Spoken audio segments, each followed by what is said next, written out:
don't put too much pressure on yourself. Don't compare yourself to what other mothers out there are doing too much, and connect with that intuition that's inside of you.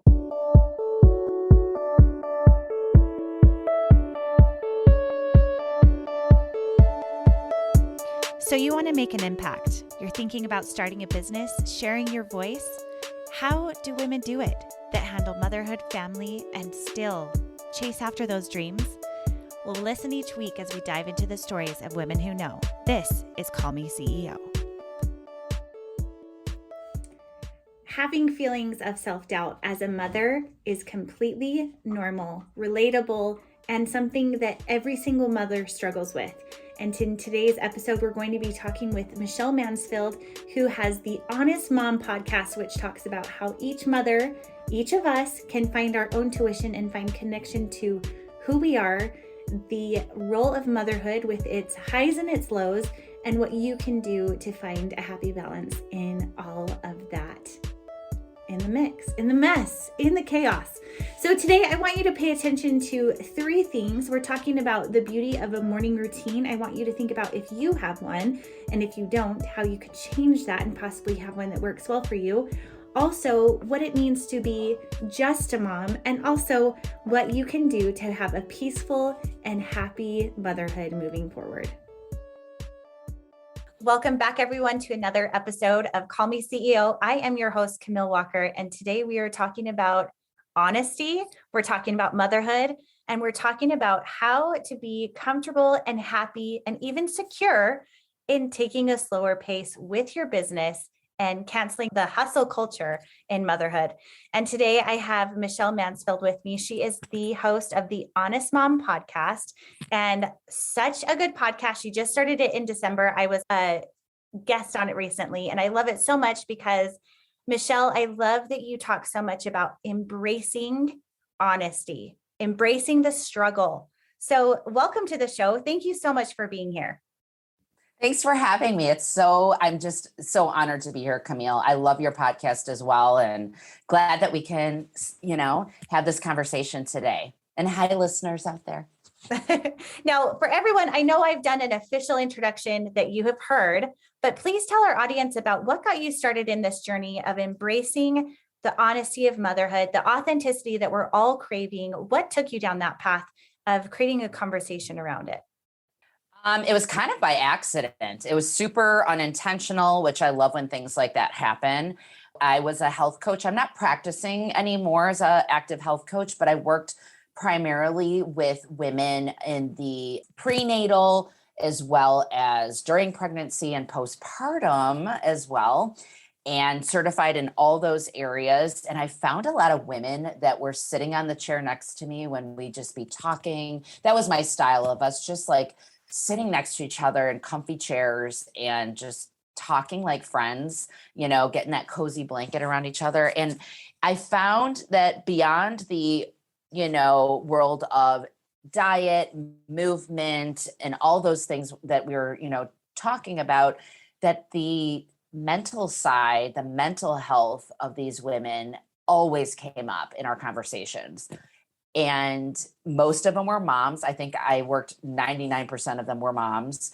And most of them ended up at some point, I don't know if I had this like magic touch of they just all of a sudden had this breakdown. Tears were usually involved about how overwhelmed they were with motherhood, and they didn't know who to talk to.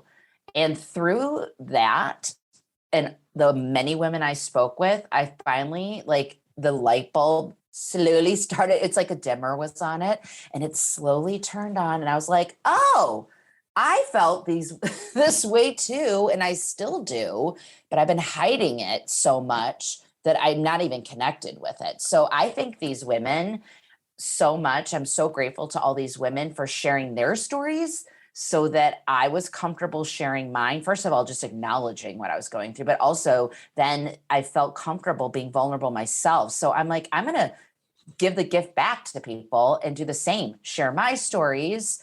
But I'm like, how am I going to do that? So I started out with writing, blogging. I started writing a book in 2018. And then a lot of women said they love podcasts so much where I just was like, let me give it to them in a form where it's my voice and like a conversation. So that's where it came in December, this past December. I love that so much. And as I've been thinking about this, and specifically the topic of honesty in motherhood and what is the vulnerability about it that we hold back from sharing? And what's really interesting, because I think there's so much to unpack here, that I also worry a lot about the TikTok generation of kids that are watching mothers lamenting about how terrible or horrible motherhood can be, in the way of them saying, I would never want to do that. And so it's like kind of this limbo, this tango that I'm like, okay, for sure we need to talk about the stresses of motherhood more, the reality of the pull of what it is in its entirety, because there is so much. However, there is a flip side of the beautiful journey that it is, and how we can grow so much from motherhood, and that even though there are hard days, there are always going to be better ones. And so what do you think about that, as far as, and have you seen that side of it where that's something that you've considered telling these stories as well? Not that, I don't know that teenagers would be listening to the podcast because it's kind of a different audience, but have you seen that, the juxtaposition of those storylines? Oh, totally. You bring up such a great point, because my original intention when I was writing the book in 2018 was just me, like, getting out all these feelings. And I found it had not, it's like it did have a negative tone. I mean, let's be honest, if I'm going to be honest.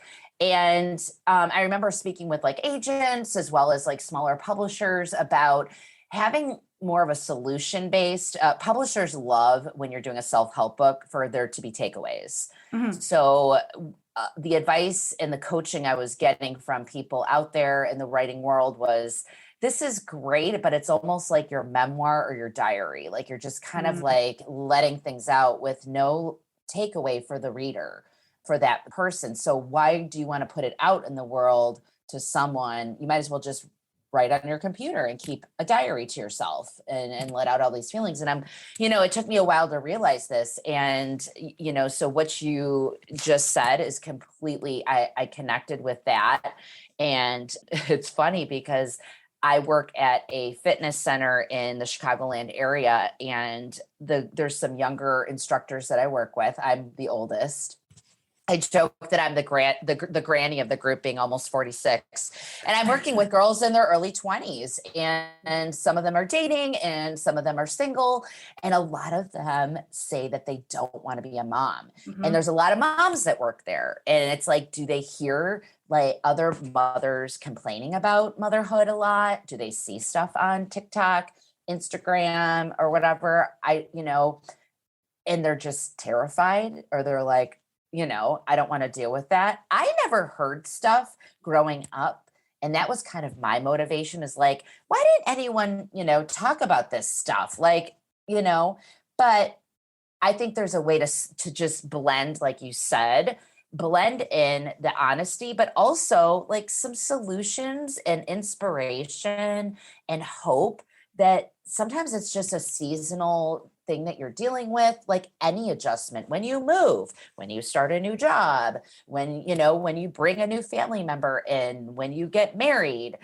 There are adjustments to big things in life, finances. And how do you not let it stop you from living a wonderful life, a life that has its ups and downs, but like you said, a life where there's growth from the challenges, and you meet incredible people through it, and you honor the hard time, but you know that it's not permanent. So it's a great point. So that's like my goal with my podcast, with things I do on social media is, girls, I don't want you to be in the dark, and for you to like look at this baby like I did, like, why am I not like loving this right now?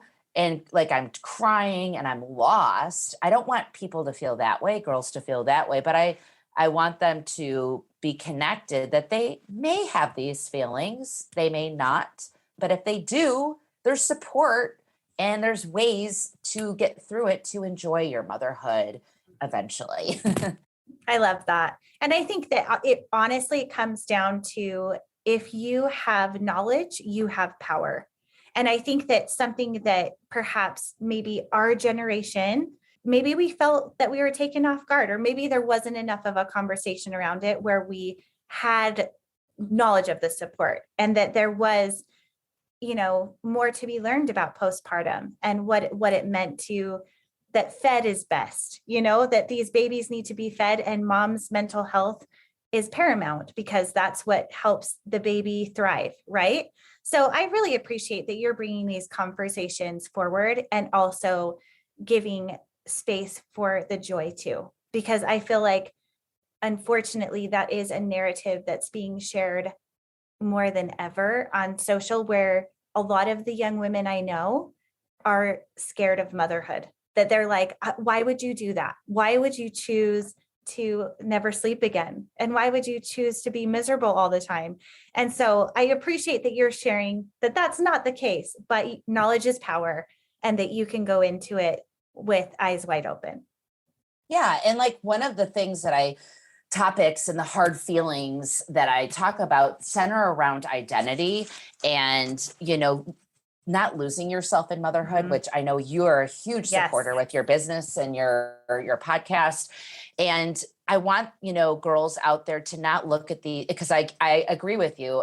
There's been some accounts that I'm just like, and again, it's their message. I don't think they're horrible people. It just doesn't resonate with me. And where it is like overly negative, overly complaining, it's this hot mess world where it's like, it just looks like miserable. And it's the same thing with with marriage partnerships, where people are out there like complaining about their husbands and this and that and their wives and their, whatever. And it's like, I found that with like some of my friends, I'm like, that they would just be like complaining so much, where I'm like, it's not all that bad. We don't need to sit there and like the world of social media. I feel like someone gets on one thing and then 50 other accounts get on it, hop on it to just be relevant. And it's like, it's not, I love so many things about motherhood. So even if you go through my feed, if you listen to some of my episodes, I do talk about some hard topics that I dealt with because I did deal with them. But I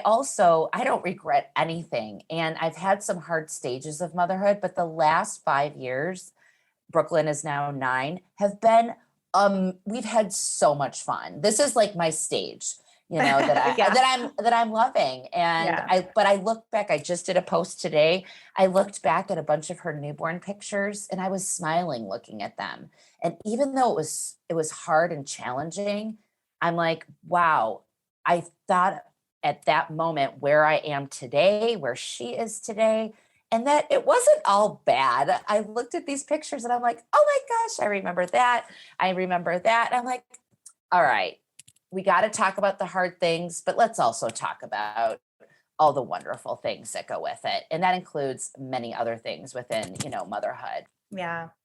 I want to talk about shifting gears a little bit. We're going into the summer months of bringing the kids back home and still trying to maintain a sense of normalcy in the way of creating space for fun and creating space for getting things done, and also the work on the side, or however many hours of the day that it is for you personally.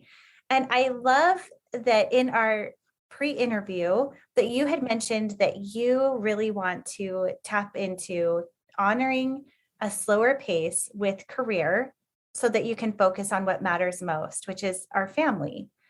And I want to talk to you about what are some tools that you plan to put in place for these summer months where you can honor that slower pace of, pulling back the reins of what you're doing in business so that you can really embrace the moments you have now. Yeah. Not to bring age into it again, but I will note that I'm going to be 46 this summer. So I'm not 30, just starting out with anything, or, I'm kind of not in retirement mode, but I've got that like slower pace starting. And I've worked really hard since I've been 15 years old, and up until the day I gave birth to Brooklyn, and as well as after, I built my health coaching business. I wrote 3 children's books and did events and virtual stuff. I mean, it's been crazy. And now, what's going on now with the book and the podcast. And recently I told my agent, I'm done with the book. I'm not doing it. And she's been, pitching to publishers, and she's like, are you sure? And I said, I know what it takes to publish children's books. I've educated myself what it takes to publish a grown-up book, a nonfiction book. I have mentors that I've worked with for 4 years now, conferences I've gone to. I've followed people with their book launches, and all the stuff that you have to do to sell a book nowadays. And I told her, I said, I don't want to do that anymore. I don't have the energy or the heart to do that anymore. 15, 20 years ago, maybe I would have, but I'm like, I don't want to miss what I'm doing right now. I'm enjoying this stage. Like I was saying, it's been really great with Brooklyn and myself. 9 has been a great, actually, 8 was a great age, 7 was a great age, but 9 has been, it's getting better. 9 has been fun. And I want to have a great summer with her. She's in camps and stuff, but like a 9 to noon here to there. And then we'll go to the pool. And I've just had too many summers where it's like that 3-hour window when she's at camp. I feel like it goes by so quickly and I don't get anything done. And then I'm stressed the rest of the day and working at night, working in the morning, blah, blah, blah. And then I'm like, summer's done and she's back in school. I'm like, what happened? What happened? So I have really connected to the word truth this year and what my truth is and what I want to do. And I don't want to be panicked and miss this summer. So I'm letting the book go, and the book is the podcast. I'm going to get the information. I pivoted. Saying goodbye to something doesn't mean that you're failing. It doesn't mean you're quitting. Sometimes you need to pivot. And honestly, moms out there, I know you're going to be nodding, but most love podcasts. They're easy. They're digestible. I can still get my content to everyone. I can shoot some blogs out. I'm blogging for other people now. And I've planned my summer ahead of time. So my episodes, I'm recording more right now. I'm instead of 1 episode a week I'm doing 3 and getting them like pre-scheduled. So I'm still alive in the summer in that sense, but I'm really looking forward to this summer. I'm looking forward to actually traveling again, because we haven't traveled in 2 years. And I want to enjoy my vacation and not be on my phone or bring a laptop. And it's only 2 months. No, I'm not a brain surgeon.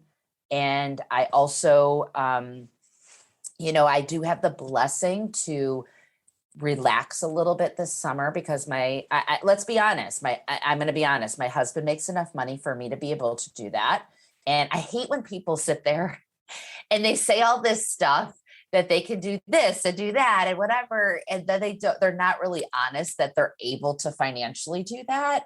Mm-hmm. And I think that's a sense of relief to like, I am blessed that my husband does make enough money. And I also teach fitness classes where I make a decent amount of money and it's doable and manageable. I've done it for 4 years now where I improvise and I'm in a groove and I'm not like nervous or panicked. It's like second nature to me, where it's not easy money, but it's enjoyable money where I am getting a paycheck. And so I want to be honest, moms, with you out there, because some people aren't. Like, I am able to do this. Some aren't. They do have to work.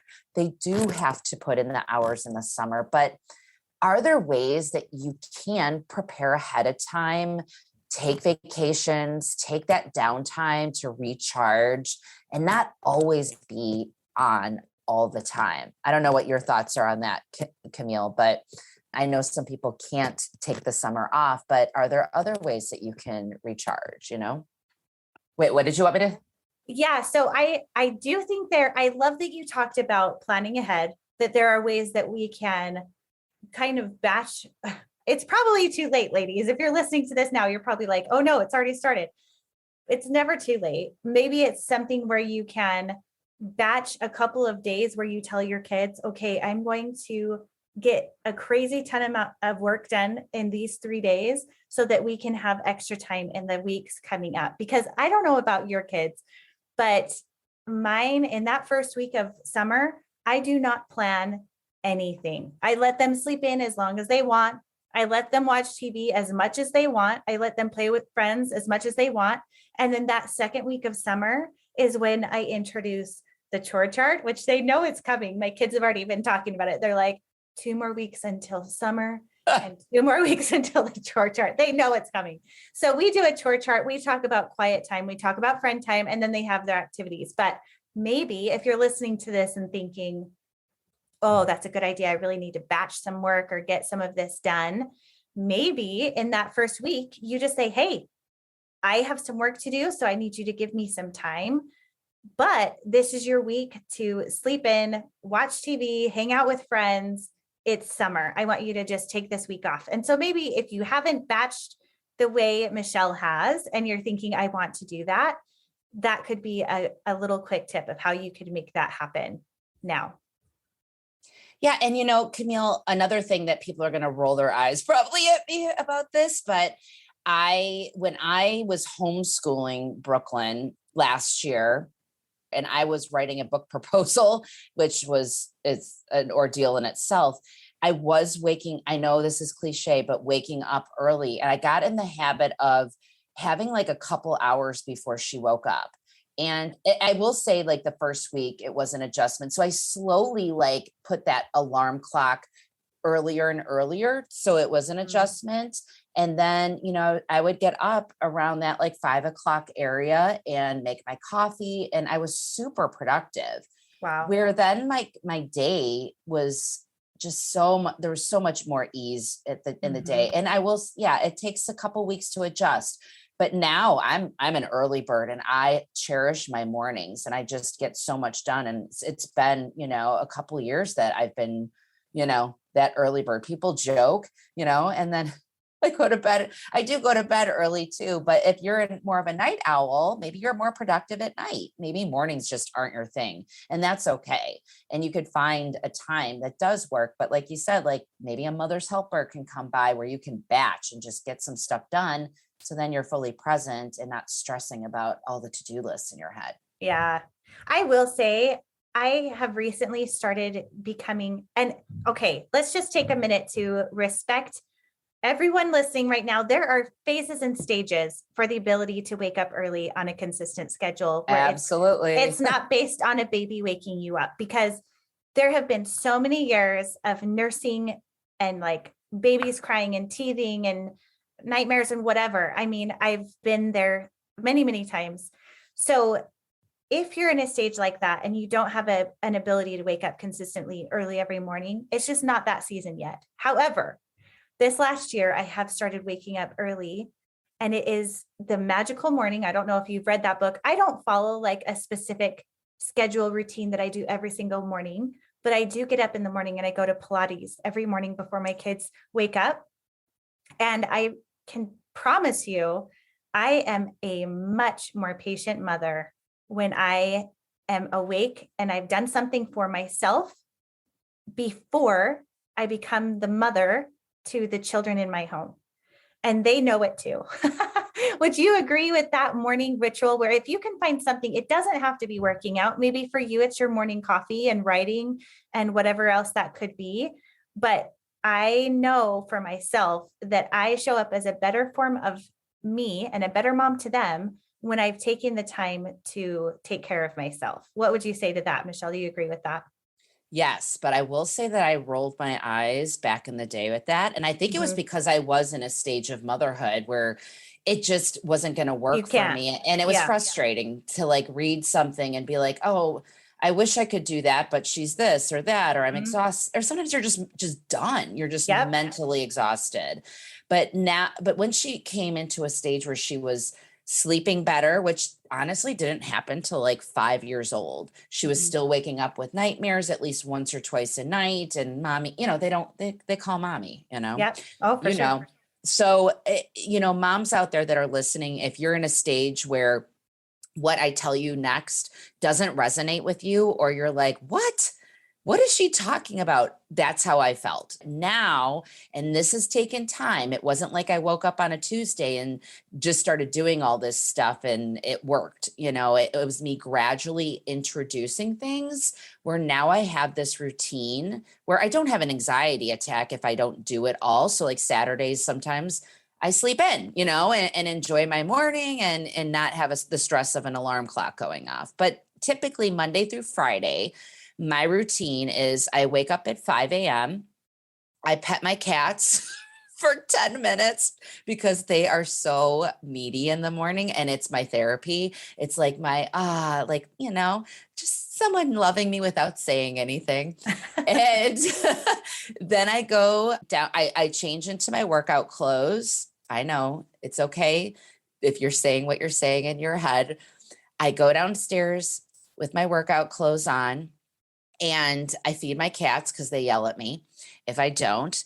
And then I go downstairs. I do have a Peloton. I'm a fitness instructor, so I use Peloton to inspire me with my classes, as well as to just, I love fitness. It's been my lifesaver with motherhood and how I feel and my mental health as well. But I go downstairs and I do my workout. I do less than an hour. I'm not crazy. I'm not like going, 2 hours in the morning. So I do just a little bit of, I do some spin for 20 minutes. I do some strength training for 20 minutes. And then I do a little bit of, yoga maybe and stretching.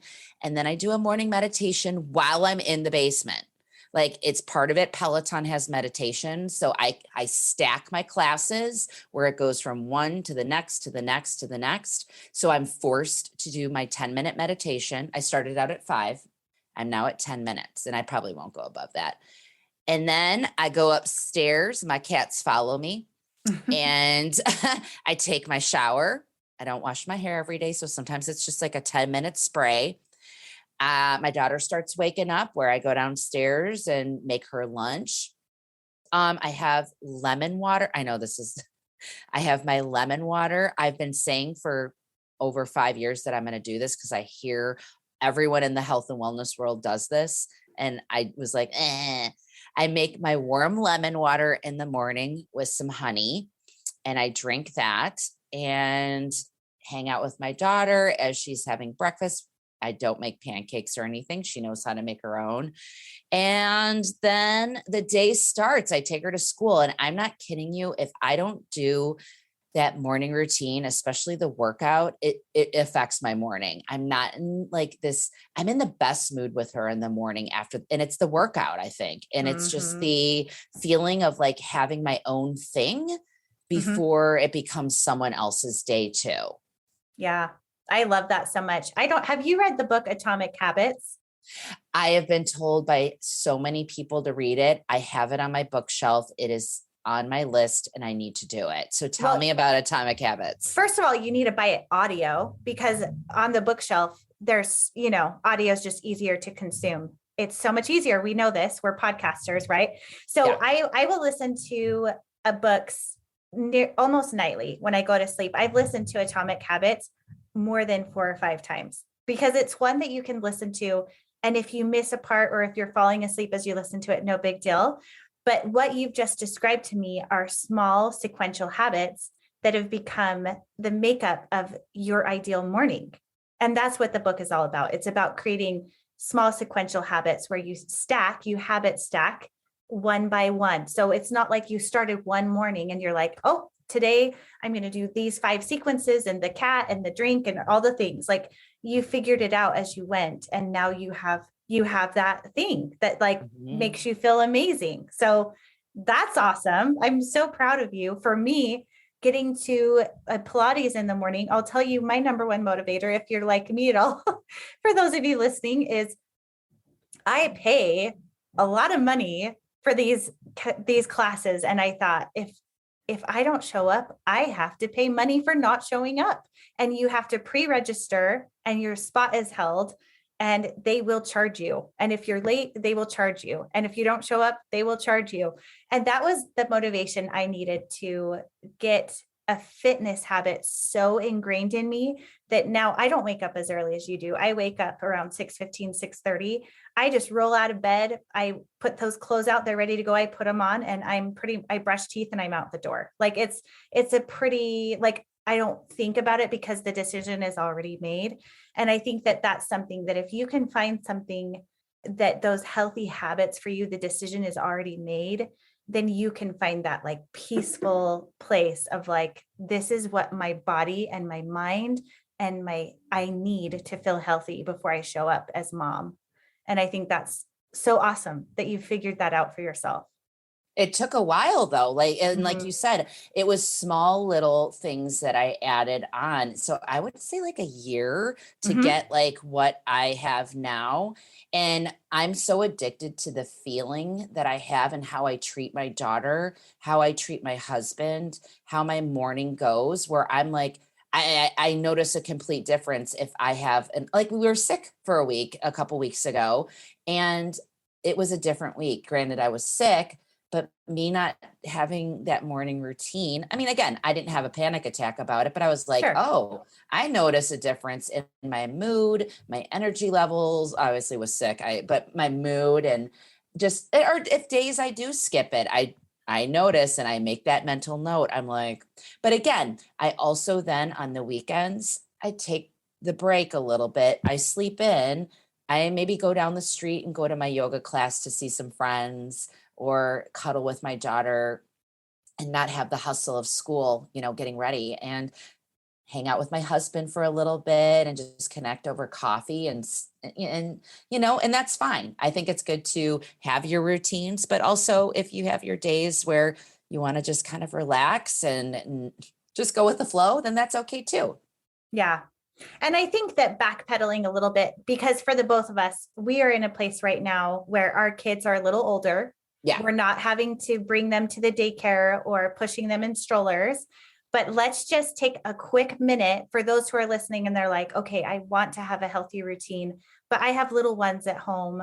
What should I do? And I'd love to hear your advice, and I'll share what worked for me too. Oh yeah, this is so different than when Brooklyn Mhm. was a toddler and when she was a newborn. I think like a morning walk with your child is, if based on weather or even if it is cold, I would bundle her up and just go to my little local coffee shop to get out of the house first of all and get fresh air with my husband maybe. I think that is like such a great routine to get into and connect with nature.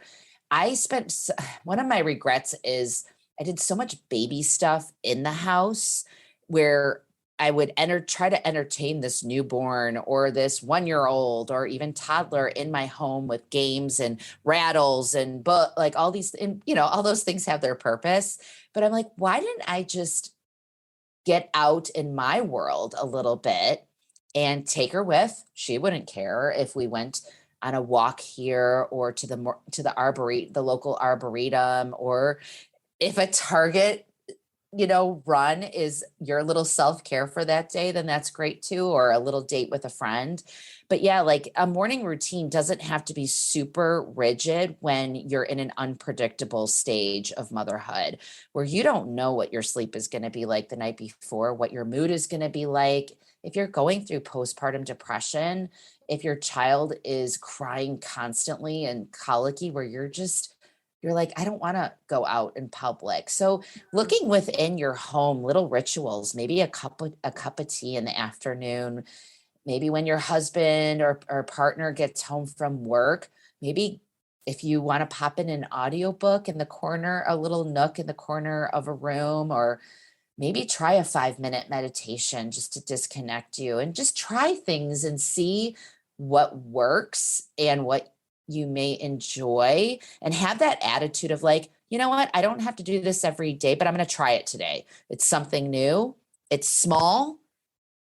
That overwhelming task, and I'm going to do this. I'm going to work out for an hour and a half. I'm going to join this gym and do this and eat this and eliminate grains and dairy and all these things in early motherhood. My advice is to start small, one thing that day, and something maybe that you just simply enjoy.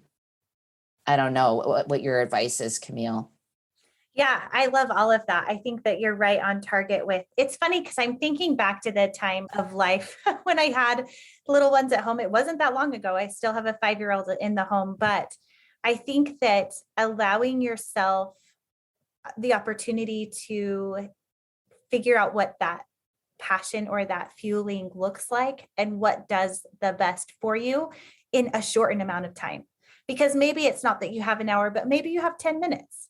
Maybe you can go outside for a 10-minute walk solo and say, husband, I need to leave, or caretaker or whomever, and get a minute to be out on your own. Or, I did a lot of workout videos at home and my kids would join me or I would go on a lot of walks with a friend. And that was one of the dearest friendships I hold in my life right now, is a friend that I used to walk with every single day with our 2 kids and dogs. And we were a walking circus and we just had the most meaningful, wonderful conversations. And it's a friendship that will stay with me forever. And she has moved away and I miss those simple days of being able to get out for our walks. But I love so much the idea that it doesn't have to be perfect to be meaningful and to fuel you. So whatever it is that is for you, take time to give yourself permission to explore that. Yeah. And like I was saying with my routine now, it took a good year of just building and testing, like, okay, let me see how I feel by adding this in. Am I overwhelmed? Okay, maybe it's not the right time.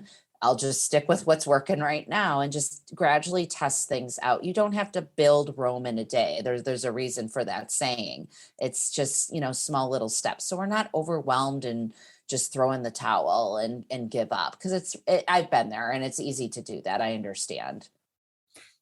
Now I'm going to take this conversation in a far left field because I'm curious, and we talked about it for just a second, but I have curiosity about publishing a children's book. Yay. Talk to me a little bit about the process of deciding that you wanted to do that, and then what you have learned from doing that and putting a book out there. What was that process like for you? Well, again, it was something kind of just accidental. I loved and still love reading with Brooklyn. And I got so addicted to children's books. I even had a subscription. I believe the company is still around. It's called Literati, Literati. You can base your subscription on the age of your child, and you get 5 books a month and a nice little self-addressed envelope if you need to return any of them, if you don't like any of them, cute little gifts and little things that go with the books. Like she would get like stickers with her name on it to put in the book, and the theme of that month, like if it was a space month, for example. So my husband's like, can we go to the library? Like, what is how much money have you spent on books? And I remember sitting there reading a book. It was one of her favorite series called the character's name was Birdie, and she was an only child. And I never saw dad in any of the books. So single mom and only child.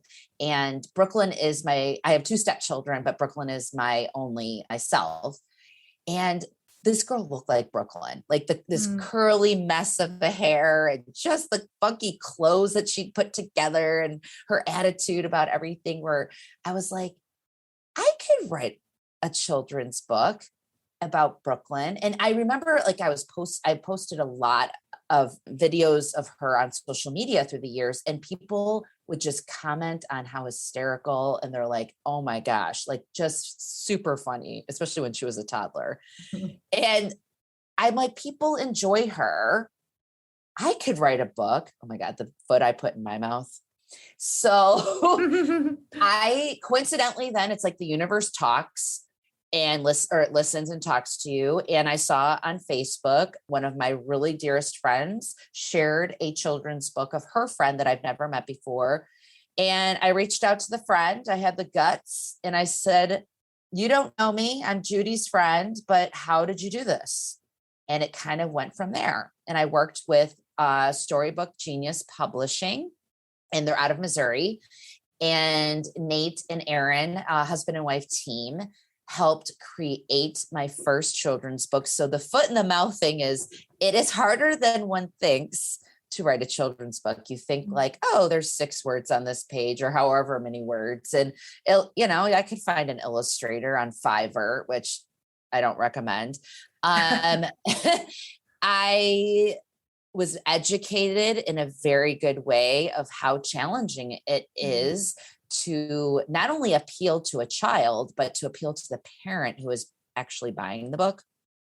You're writing for that parent as well. And I'm sure can agree, we're the ones that are pulling it off the shelf and reading and be like, oh yeah, I want this, or, so the emotional tie of that to the parent, where you put the pictures. And I would sit there and write my ideas and the whole book out, and they are like, too much of this, like they educated me basically on what was going to captivate a child. So my first book came out in 2017, and I was blessed to go with my publisher along with other authors under their umbrella to BookCon, which is the largest book convention. It's out of New York City. It was so exciting to be in this booth with my publisher and have people coming to the booth and excited about the book.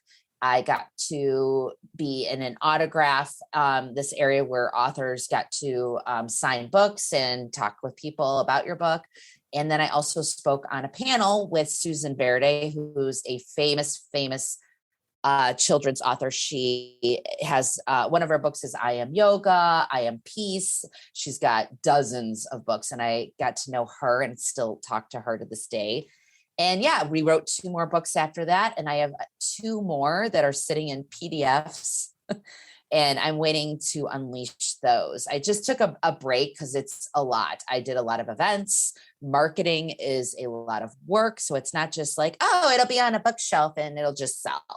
It is you out there along with your publisher, hopefully. But I'm going to be honest, publishers do not have the money or the heart of marketing books because they've got a lot on their plate. They've got a lot of books that they got to put out there, a lot of books coming in as well. And so an author's responsibility is to sell that book. And so, yeah, it was a lot of work. I don't regret anything. The school visits, the local events, the online events that I would have, the connections I made with people. And I'm excited to unleash my next 2. I just have to wait till printing costs go down because unfortunately in the world, I worked with a hybrid publisher. So it's more of a partnership, and I'm the one paying for the printing, most of the printing costs. So I've got to wait until things go down in the world in this economy, but it has been such a journey. I love that Brooklyn was a part of it, and she would come with me to events. She's got her own YouTube channel with that. And we would do readings together online, and people really, connected with her, and she inspired a lot of kids out there. That's so cool. What would you want Brooklyn to learn from having watched you do all of the things that you've done with the coaching and publishing your book and sharing online? What is it that you're hoping that she is learning from watching you as her mother? To take risks. If something doesn't work, like I said earlier in this episode, failing or quitting or saying goodbye to something, it doesn't mean that you're a failure or that your idea wasn't a good idea. I think it's magical to try things and to pivot and not being overwhelmed with feeling like you have to do it all. I think sometimes just trying things allows you to find what you're truly passionate about. And I'm saying a pause to the books, to the children's books, for example, because it was a lot of, it drained me in a good way, but it was a lot of work where I'm like, okay, I'm going to take a breather. I'm going to pivot and try some other things. And those things last week, I had 3 women come up to me like, I want to buy your books for this classroom. I want to buy your books for my occupational therapy office because I have a book about trying new foods and being adventurous with eating. These books still have a life to them. It's crazy how someone will pop into my life wanting a book. And I just want my daughter to know that trying new things and taking chances just do it. And you never know where it's going to take you. Like the podcast that I have now, I would never have done this podcast. It never would have come to life if I wasn't in that coffee shop with my computer screen saying, I'm going to like tell everyone about my feelings. I'm going to write a book. And I wrote this, 50,000 word book. And that's where this podcast came from. And I found that with time and change and things that have gone on in this world and talking to mothers that, I connected with a way that's going to get the message out still, but in a way that I actually am enjoying more. And in a time period where I just don't want a lot of pressure, like I was talking about. I'm not in a stage of my life right now where I want to launch a book again. Maybe in a couple years, I'll change my mind. I don't know, but I think that's what's cool. And I want my daughter to know that to always have your mind open and you're not flaky, you're multi-passionate. You're not, all over the place and unorganized, as some people may say. You're following multiple dreams and taking risks. And I think that's pretty cool. I love that answer. I love the idea that we can be multifaceted, multi-interested, multi-curious. And that is such a beautiful message for everyone that's listening to this podcast. If you're thinking that there is something stirring within you that you're curious about, you're wanting to try, take the risk, because I think that gives you the ability to know you don't have to be perfect or know what you're doing as a beginner. It's called being a beginner because we all start at the bottom. I'm curious with Michelle, if you, with so many interviews that you've done and the information that you've shared of that vulnerability and being honest, what is something that you've heard time and time again where women are maybe feeling alone in something, but from what you've shared that is far from the truth, that many women are feeling that way? Okay. Can you repeat the question? What is something that you've been told as, let's say, quote, a confession?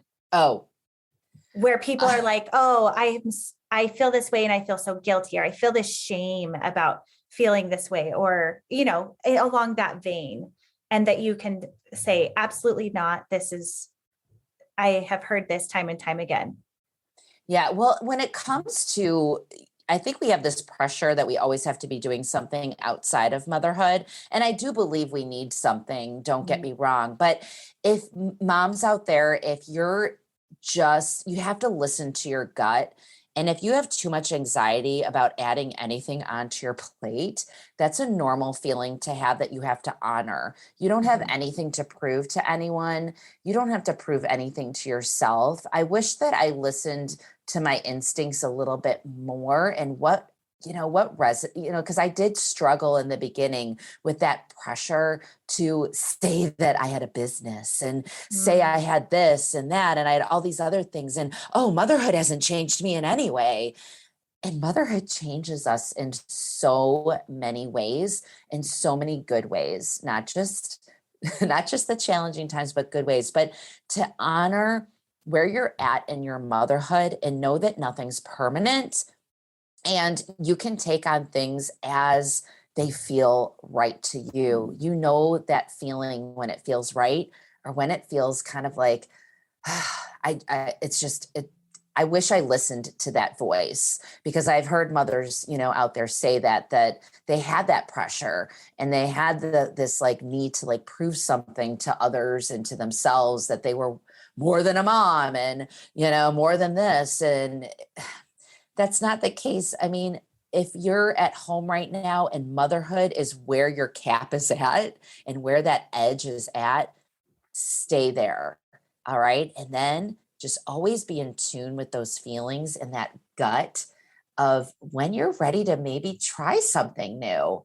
And like we said, start out small, honor your passions, maybe take on, like Camille, like something that's more manageable, Camille, like that, your VA business, like something that can connect you with, what your purpose is in life beyond motherhood, if that's a stage that you're at. But don't put too much pressure on yourself. Don't compare yourself to what other mothers out there are doing too much.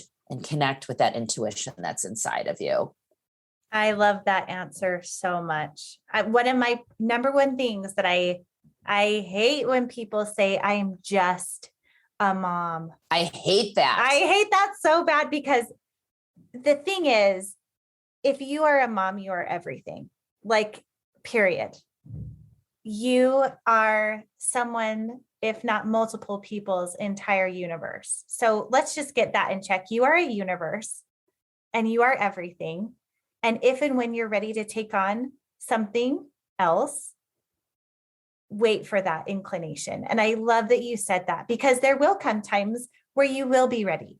I promise you there will be space and time for that. So honoring that inner voice. Oh, I love how you said that so much, because I worry that in my messaging of like, you can fulfill that passion and that desire within you, is not to say that if you don't have that desire right now, that you are less than, because that there could be nothing further from the truth. Motherhood is the most noble, honorable role, the most multifaceted, challenging, hard, wonderful, amazing. It's all the things. So Michelle, I love how you said that so much. Thank you so much for sharing that.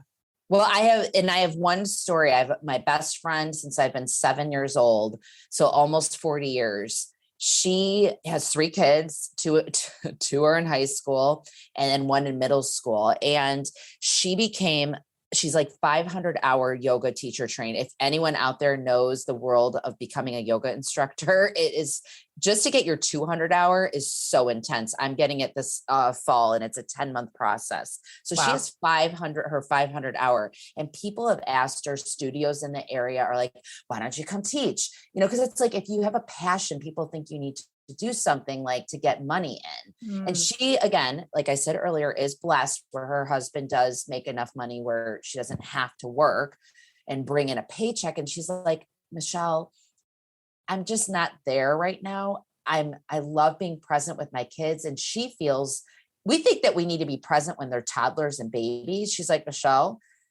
just a forewarning, when they get in middle school and high school, you need to pay attention even more, like what Amen. They're doing. Mm-hmm. And she's like, I feel like I need to be present and involved with them, their activities, driving them, and just being there for them without worrying about a job to like go to. She's like, when they're gone, who knows? Maybe that's my time then. She's like, but right now, and I sit there and I'm like, at the time I was like, I applaud you. And I still do, for not being ashamed to say that you want to be at home with your kids and you have this knowledge and you paid thousands of dollars. She's like, I just love that I have the knowledge. And I'm like, amen. Can't we just embrace that we're learning and growing in other ways? And we don't, maybe a paycheck just isn't in the game right now, but maybe it will be in a couple years or whenever.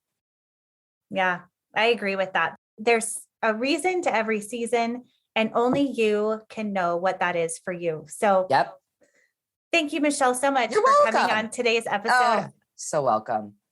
We went a few different places, but I feel like it was all so well packaged in the message of following your intuition and taking the pace that is right for you. So I hope that is what you went away with today. And thank you so much for being on the show. Oh my gosh. Thank you everyone for listening this long. I'm sorry. I like to talk, I know, but Camille, thank you for having me as well. I really appreciate it. It's been fun. You're welcome. Hey, if you're listening to this right now and you're thinking, I am in a phase of my life where I do want something a little extra to make some money, I am now opening up my virtual assistant course, which is 60 Days to VA, where you can watch the courses at your own pace to have a business that you love at your own schedule, where you can still be at home with your kids, make money on the side, and it is in demand more than ever. I'm getting messages every single day from CEOs who are looking for reliable, knowledgeable, incredible virtual assistants. And everyone that has gone through my program has loved it and turns out to be all of those things. Now, on the flip side, if you are a busy CEO or you have a business that is overwhelming you enough that you need help, reach out to me and I can individually talk to you and match you up with one of my virtual assistants and coach you through how to use a virtual assistant effectively. If either of those are something that you're interested in, please DM me at Call Me CEO Podcast on Instagram or email me callmeceopodcast@gmail.com. Let's help each other create a life that we love. Thank you so much for listening to today's episode. If you found this helpful, please subscribe and or come and talk to me on social media. I love to hear from you. DMs are always welcome. I want to hear about what meaningful relationships and friendships mean to you. And if you would like to be included in the newsletter, please go to Call Me CEO Podcast to find out how you can get weekly updates of our shows and free resources. You can also go to camillewalker.co to find more free resources to discover your why and creating more purpose in your life today.